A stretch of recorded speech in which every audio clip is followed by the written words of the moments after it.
Vsako leto je vsaj tretjina študentov na različne izobraževalne programe vpisana fiktivno.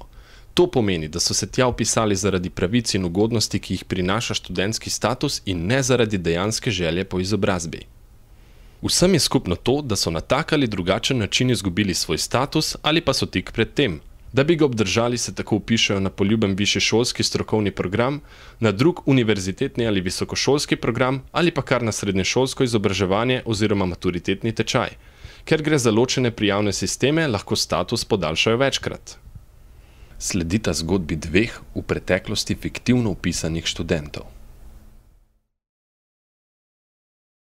Ja, v bistvu najprej prvič, ko sem se vpisovala tako za status, sem pauzirala na svojem faksu in pač sem rabila status, zato ker brez statusa ne bi mogla prek študentskega servisa delati, ne živim doma, tako da si dejansko plačujem najemnino in vse to, in dejansko mi to omogoča sploh, da študiram. Enostavno izgubil sem status, treba je bilo obdržati status na tak ali drugačen način zaradi vseh bonitet, ki jih študentski status ponuja. To je to. V bistvu prav preprost. Prijatelji so mi povedali za to možnost, zrihtal sem si vse dokumente, ki sem jih rabil, usedli smo se v avto, šli na višjo šolo in se tam brez kakršnihkoli težav vpisali. Itak večino informacij sem že tako nekako krožijo po hodnikih faksov. Prvič sem se vpisovala na višjo šolo in dejansko je to izgledalo tako, da smo šli s kolegi, ki so tudi rabili status, vsi že zjutraj tja v tako zelo dolgo vrsto čakati, če bomo dobili pač prosto mesto.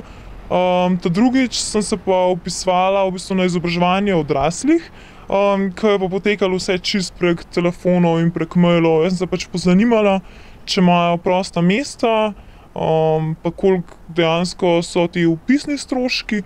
Ko so mi to povedali, so me pa v bistvu že sami na tej šoli vprašali, če se vpisujem zaradi statusa ali dejansko, ker imam, ne vem, namen se tam tudi izobraževati, sem pač rekla, da zaradi statusa. In potem sem jim prek pošte poslala pač vsa ta dokazila o pač prejšnjem šolanju. In ne vem, 2 tedna kasneje sem pač dobila 8 potrdil v šolanju in zadeva je bila zaključena.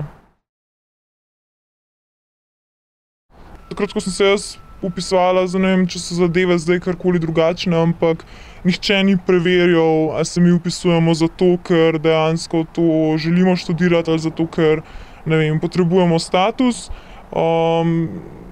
Tako da ni bilo nobene ovire, da bi mogla jaz kakršnekoli, ne vem, zgodbe izmišljati, zakaj sem tam.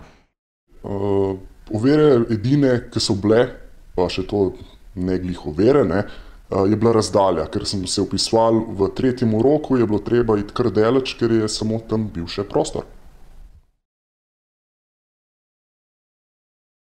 Bližnji so to sprejeli z začudenjem, da je to sploh možno. Sprijaznili so se s tem, ker sem jim zadevo razložil in celo toliko so se sprijaznili s tem, da je brat ponovil to zgodbo.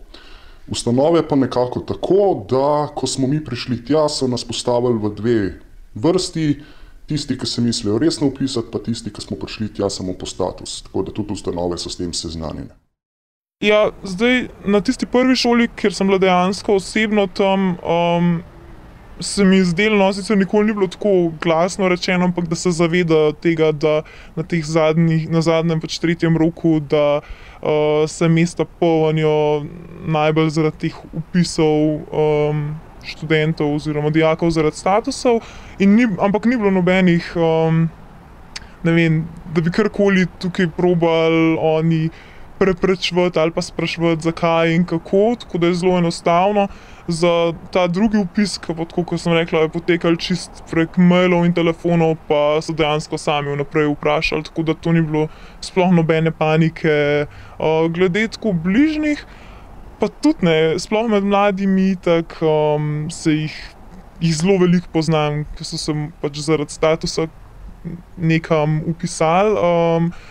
Zdaj, tako čist kot družina so bili sam, ok, od kje zdaj tebi točno status, in sem povedala, da sem vpisana na neko višjo, in je bilo tako, in kaj to pomeni? Ja, nič pomeni, da imam status, ok, cool. To je bilo to. Absolutno. Kar nekaj ljudi, že če ne drugače od tistih kolegov, od katerih sem zvedel za to možnost, so že poznali te stvari, so poznali ljudi, ki so fiktivno vpisani. Glede na to, da sem jaz to storil že kar nekaj let nazaj, v teh letih sem spoznal še marsikaterega človeka, ki je tudi podobno naredil, in zgodba gre tudi v prihodnost. Absolutno.